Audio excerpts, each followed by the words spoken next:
Hello friends, आप सभी का स्वागत है मेरे यूट्यूब चैनल में जिसका नाम है नर्सिंग वर्ल्ड। तो आज हम लोग स्टार्ट करेंगे आज का वीडियो। आज हम लोग ईसीटी के बारे में पढ़ेंगे। ईसीटी क्या होता है उसके बारे में। ईसीटी का फुल फॉर्म होता है electroconvulsive therapy. ECT is a type of summative treatment first introduced by Binney and Carletti in 1938। ECT एक टाइप होता है सोमेटिक ट्रीटमेंट का। सबसे पहले बिनी और कैलेटी दो साइंटिस्ट थे। इन्होंने 1938 ईस्वी में इसके बारे में बताया था। From 1980 onward, ECT is being considered as a unique psychiatric treatment।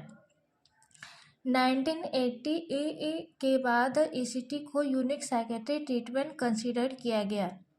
ECT is the artificial induction of a grand mal seizure through the application of electrical current to the brain. ECT क्या होता है? ECT एक artificial induction होता है grand mal seizure का through the application of electric current to the brain. इसमें brain में electric current generate किया जाता है, जैसे कि ग्रैंड mal सीजर में होता है। ये ECT में किया जाता है। इसमें the stimulus applied through electrode that are placed either bilaterally in the frontotemporal region और unilaterally on the non dominant side. इसमें क्या जाता है कि स्टिमुलस के फ्रंट टेम्पोरल रीजन और यूनिलैटरल रीजन में इलेक्ट्रोड को प्लेस्ड किया जाता है, फिर इलेक्ट्रिक करंट दिया जाता है, विच मीन्स ECT दिया जाता है। Parameter of electric current applied. Standard dose according to American Psychiatric Association in 1978। American Psychiatric Association ने स्टैंडर्ड डोज बताया है कि कितना वोल्टेज और कितना ड्यूरेशन हम लोग ECT में देंगे। इसमें वोल्टेज बताया गया है 72 to 120 वोल्ट। इतना वोल्टेज हम लोगों को ECT के दौरान देना और duration 0.7 to 1.5 second. Type of seizure produce.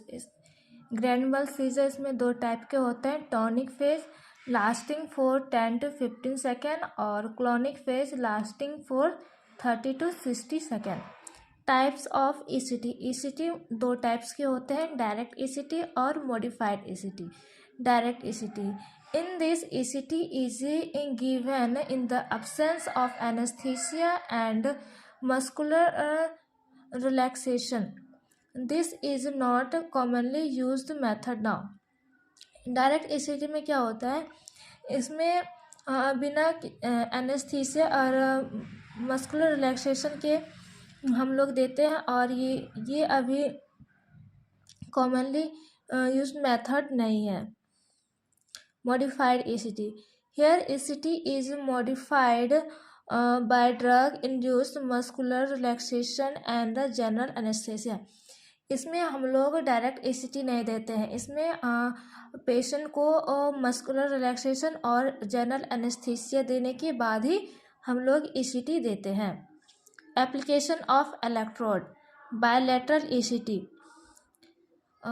Each electrode is placed 2.5 to 4 centimeter above the midpoint, usually from the temporal region। इसमें क्या होता है? प्रत्येक इलेक्ट्रोड को 2.5 to 4 centimetre above mid point temporal region के मिड पॉइंट में bilateral ECT देते हैं। Unilateral ECT।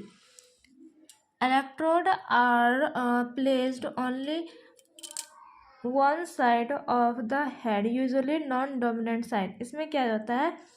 इलेक्ट्रोड को नॉन डोमिनेंट साइड में प्लेस्ड किया जाता है, which means right side of the head में। इंडिकेशन। किसे ECT की ज़रूरत पड़ती है, किसे हम लोग ECT देते हैं? मेजर डिप्रेशन, जैसे कि विथ सुसाइडल रिस्क और स्टूपर। सुसाइडल रिस्क जिसमें ज़्यादा होगा उससे भी हम लोग ECT देते हैं और स्टूपर वाली कंडीशन में भी देते हैं। और सीवियर कैटाटोनिया में, जैसे कि unsatisfactory response of drug therapy. और सीवियर साइकोसिस में हम लोग भी देते हैं। सिजोफ्रेनिया और मेनिया वाली कंडीशन होती है उसमें। और मूड डिसऑर्डर वाली कंडीशन में भी हम लोग ECT देते हैं। कॉन्ट्रा इंडिकेशन, किस किस कंडीशन में हम लोग ECT पेशेंट में अप्लाइड नहीं करेंगे। राइज इंट्राक्रैनियल प्रेशर, अगर पेशेंट का इंट्राक्रैनियल प्रेशर इंक्रीज होता है उस टाइम हम लोग ECT नहीं देंगे। अगर कोई पेशेंट को ट्यूमर ब्रेन ट्यूमर है तभी हम लोग ECT नहीं देंगे। और सेरेब्रल हेमरेज वाली कंडीशन में भी हम लोग ECT नहीं देंगे। और अगर कोई पेशेंट कंजेस्टिव हार्ट फेलियर से ग्रसित है उससे भी हम लोग ECT नहीं देंगे। रेटिनल डिटैचमेंट वाले कंडीशन में भी नहीं देंगे और ना ही निमोनिया में देंगे और एक्यूट मायोकार्डियल इंफ्रैक्शन की कंडीशन में भी नहीं देंगे। साइड इफ़ेक्ट ऑफ ECT से कौन कौन से साइड इफ़ेक्ट होते हैं। फर्स्ट होता है memory loss, confusion. Third one is poor concentration, anxiety, headache, weakness, dryness of mouth, nausea और वोमिटिंग जैसे साइड इफ़ेक्ट ECT के बाद पेशेंट में देखने को मिलते हैं। ECT टीम में कौन कौन से होते हैं।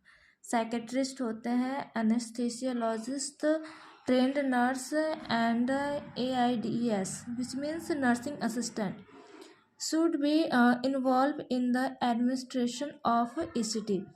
ये सबका इन्वॉल्वमेंट होता है ECT एडमिनिस्ट्रेशन के टाइम में।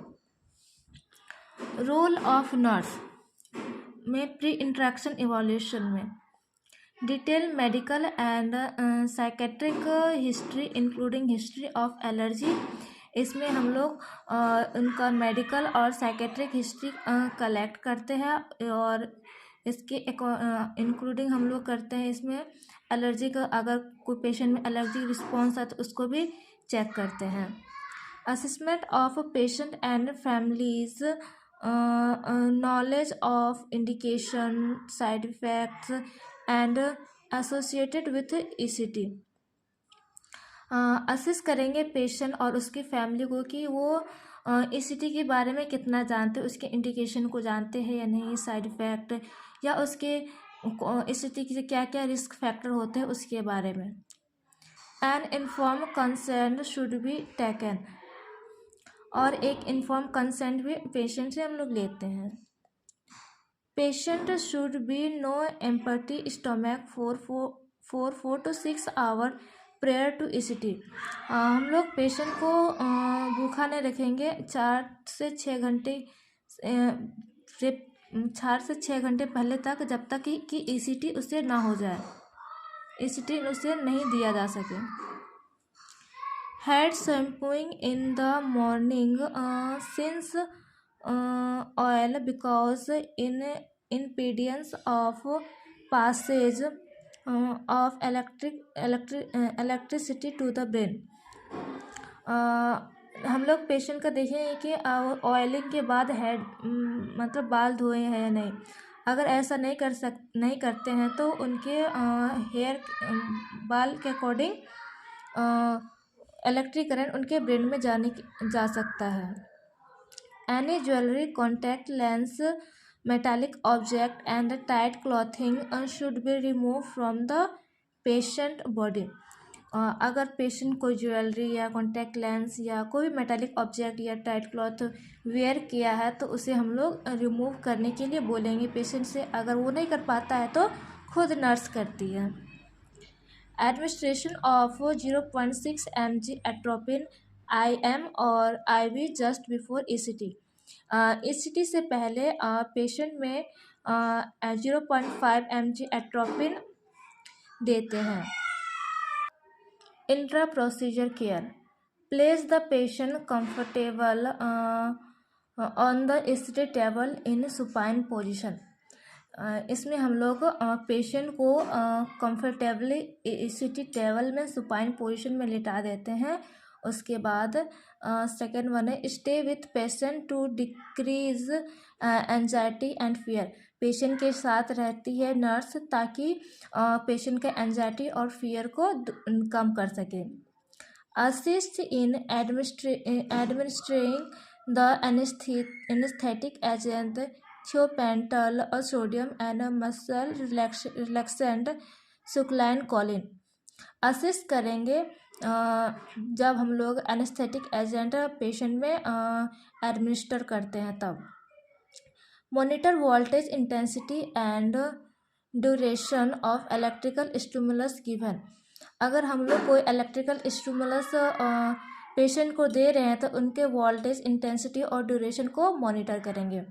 100% oxygen should be provided. Patient को हम लोग नर्स 100% ऑक्सीजन प्रोवाइड करती है। During seizure monitor vital sign ECG and EEG। जब पेशेंट को सीजर दिया जाता है, ग्रैंड mal सीजर, तब उनके वाइटल्स और ECG और EEG को भी मॉनिटर किया जाता है। पोस्ट प्रोसीजर केयर, इसमें हम लोग मॉनिटर करेंगे उसके वाइटल साइंस को और take safety precaution to prevent injury. और जितने भी सेफ्टी प्रिकॉशन होते हैं उनसे पेशेंट को दूर रखेंगे ताकि इंजरी से उन्हें ना हो। If there is severe post ictal confusion and restlessness, IV diazepam में भी एडमिनिस्टर। अगर ECT के बाद पेशेंट में रेस्टलेसनेस या पोस्ट इक्टल कन्फ्यूज़न होता है तो उसे IV diazepam एडमिनिस्टर कराते हैं। Document any finding as relevant in the patient record. और इसमें लास्ट में हम लोग